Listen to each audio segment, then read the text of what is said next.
আমাদের চ্যানেলে নতুন হয়ে থাকলে ভিডিওটাতে একটা লাইক করে দিও আর চ্যানেলটাকে সাবস্ক্রাইব করে দিও আর পাশে নোটিফিকেশনটা অন। ধন্যবাদ।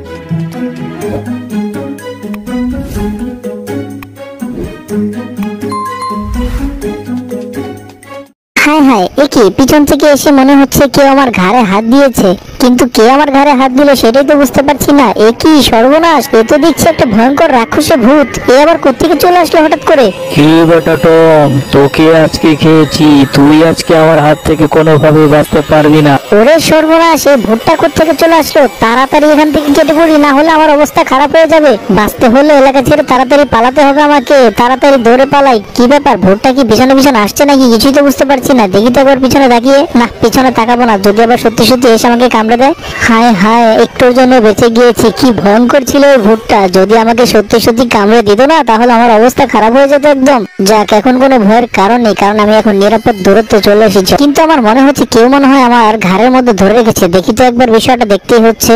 হ্যাঁ, একদম ঠিক ধরেছিলাম, যা ভেবেছি ঠিক তাই। দেখেছো, সত্যি সত্যি ওই ভূতটার হাত আমার একদম ঘাড়ের মধ্যে লেগে রয়েছে।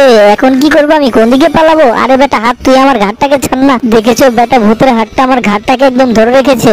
কিন্তু আমাকে যে করেই হোক এই হাতটাকে আমার ঘাড় থেকে ছোটাতে হবে। এই তো ছোটাতে পেরেছি, বেটা একদম শান্ত হয়ে গেছে। এ কি, আবার দেখি নড়াচড়া করছে। ওরে সর্বনাশ, সে তো দেখি আমাকে থাপ্পড় মারছে। এ কি সর্বনাশ, সে তো দেখি সত্যি সত্যি আমাকে মারধর করতে শুরু করেছে। এখন আমি কি করবো? না, এটা একটা ব্যবস্থা করতে হবে। এখন এটাকে এমন জোরে আছাড় মারবো না আমি। বেটা ভূতের হাত, তোর কত বড় সাহস, তুই আমাকে মারছিস? তোকে আজকে আমি আছিয়ে তোর নাট বল্টু সব খুলে ফেলবো। দেখ এখন কেমন লাগে। দিয়েছি বেটাকে একদম এমন আছাড় মেরেছি না, এখন মনে হচ্ছে বেটা একদম ঠান্ডা হয়ে গেছে। কোনো সমস্যা নেই। যাই হোক, বেটা ভূতের হাত থেকে তো বাঁচলাম।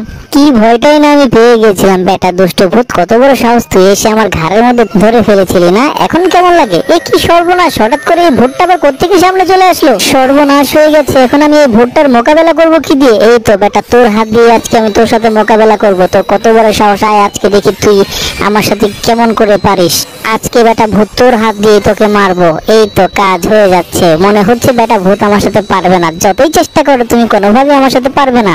বুঝতে পেরেছি বেটা, এই ভূতটাকে ডস দিয়ে মারতে হবে। তাছাড়া এই ভূতের সাথে কোনোভাবে পেরে ওঠা সম্ভব না। এ কি, হঠাৎ করে দেখি বেটা ভূতটা আমার হাত থেকে ওর হাতটা নিয়ে গেল।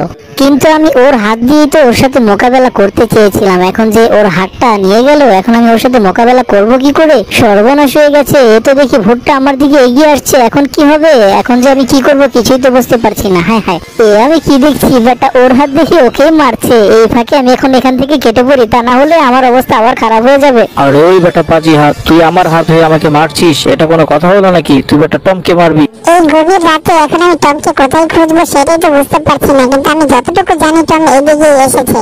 সে যাই হোক, যে করে হোক আমার টমকে খুঁজে বের করতে হবে, কারণ টমকে ঘরে ফিরিয়ে নিয়ে যাওয়াটা আমার কর্তব্য। যদিও টম আমার সাথে রাগ করে ঘর থেকে বেরিয়ে এসেছে, কিন্তু এখন ওকে আমার ঘরে নিয়ে যেতেই হবে। এটা তো সেই ভূতের এলাকা যেখানে ভূতের আনাগোনা হয়, কিন্তু এখন এত রাতে আমি এখানে একা একা এসেছি। কি যে হবে কে জানে। সর্বনাশ, বলতে বলতে দেখি একটা ভয়ঙ্কর ভূত আমার সামনে চলে এসেছে। এই ভূতটা আবার কোত্থেকে চলে আসলো? কি রে বেটা জেরি, তোর কত বড় সাহস, তুই এত রাতে তুই এখানে কোত্থেকে চলে এসেছিস? আজকে তোর খবর আছে, তোকে আজকে খেয়ে ফেলবো। সর্বনাশ, সে কি হচ্ছে? ভূতটা দেখি সত্যি সত্যি আমার দিকে তেড়ে আসছে। না, এখানে আর এক মুহূর্তে থাকা যাবে না, তাড়াতাড়ি এখান থেকে কেটে পড়ি। কি সর্বনাশ, আমি যেদিকে যাচ্ছি ভূতটা তো সেদিকে আসছে। এখন আমি পালাবো কোথায়? কোথায় যে পালাই এখন কিছু তো বুঝতে পারছি না। আমি এদিকেও তো রাস্তা শেষ হয়ে গেছে।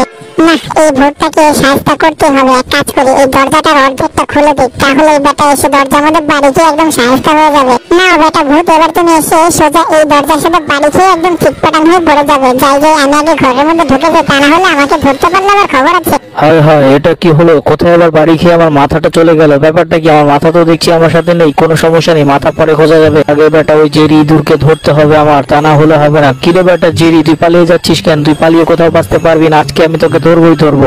আরে বেটা দুষ্টু ভূত, তুমি কি আমাকে ধরতে পারবে? তুমি আমাকে পেলে তো ধরতে পারবে, তাই না? আমি আগে এখান থেকে কেটে পড়ি। তুমি আমাকে ধরতে না পারলে আর কি করবে? কিছুই করতে পারবে না আমার।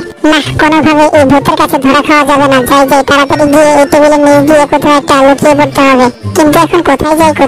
এক কাজ করে এখানে একটু দাঁড়াই। বেটা ভূত অবশ্য এমনিতেই চেয়ার টেবিলের সাথে বাড়ি খেয়ে সাইজ হয়ে যাবে। এই তো বেটা বলতে না বলতে সত্যি সত্যি দেখি একদম চেয়ার টেবিলের সাথে বাড়ি খেয়ে একদম সাহেব হয়ে গেছে। দাঁড়া বেটা দুষ্টু জেরি, তোর কত বড় সাহস, তুই আমাকে টস দিয়ে পালিয়েছিস? ভূতের সাথে ইয়ার কি করা? দাঁড়া বেটা, তোকে আজকে আমি হাতের কাছে পাই, তারপরে তোকে বোঝাবো আমি। কোন দিক যাচ্ছে বেটা? ওই তো সামনের দিকে মনে হচ্ছে পালিয়ে যাচ্ছে। দাঁড়া বেটা জেরি, তুই পালিয়ে যাবি কোথায়? আজকে তুই কোথাও পালিয়ে বাঁচতে পারবি না।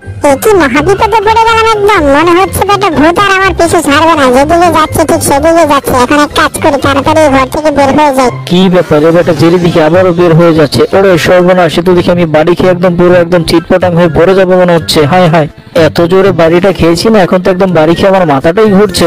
একটুর জন্য ফেসে গিয়েছিলাম এই ভূতের হাতে। মনে হচ্ছিল এখনই আমাকে ধরে ফেলতো, কিন্তু যাই হোক একটুর জন্য বেঁচে গিয়েছি। আরে টম নাকি? টম এখানে আবার কি করছে? টম তুমি এখানে? তোমাকেই তো আমি খুঁজতে ওদিকে গিয়েছিলাম, কিন্তু গিয়েই তো একটা ভূতের সামনে পড়ে গিয়েছিলাম। তুমি কোত্থেকে চলে আসলে? আরে জেরি, আমিও তো ঠিক একই বিপদে আছি বেটা। ওই ভূতটা আমার পিছনে এসেছে বলেই তো আমি দৌড়ে পালাচ্ছিলাম। যাই হোক, তোমার সাথে দেখা হয়ে গেছে, এখন আর ভয়ের কোনো কারণ নেই।